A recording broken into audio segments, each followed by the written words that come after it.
কলকাতা হাইকোর্টের রায় বহাল রাখল সুপ্রিম কোর্ট। বাতিল হলো প্রায় 26,000 চাকুরি।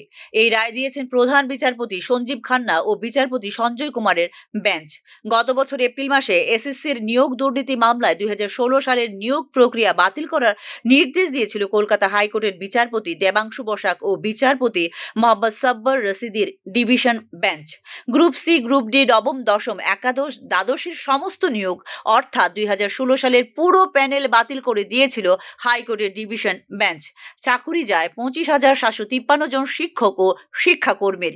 সেই রায় বহাল রইল সুপ্রিম কোর্টে। নিয়োগে ব্যাপক দুর্নীতি হয়েছে বলে পর্যবেক্ষণে জানিয়েছেন প্রধান বিচারপতি সঞ্জীব খান্না।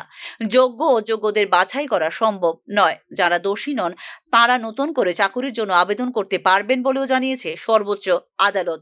সুপ্রিম কোর্টের রায় অনুযায়ী যারা অবৈধভাবে চাকুরি পেয়েছেন এবং দোষী চিহ্নিত হয়েছেন তাদের ফেরত দিতে হবে বেতন। এই মামলার তদন্ত চালিয়ে যাবে সিবিআই। যারা আগে অন্য সরকারি চাকুরি পেয়েছিলেন এবং তা ছেড়ে এসএসসির চাকুরিতে যোগ দিয়েছিলেন তারা ফিরে যেতে পারবেন পুরনো দপ্তরে। 3 মাসের মধ্যে স্থানান্তরের আবেদন করতে হবে তাদের। এই নির্দেশের পরে যে শূন্য পদগুলি তৈরি হলো সেগুলোতে আগামী 3 মাসের মধ্যে নিয়োগ প্রক্রিয়া শেষ করে ফেলতে হবে বলে নির্দেশ দিয়েছে সুপ্রিম কোর্ট। এছাড়াও ক্যাবিনেটের বিরুদ্ধে তদন্ত সংক্রান্ত হাইকোর্টের দেওয়া নির্দেশও বহাল রাখল সর্বোচ্চ আদালত।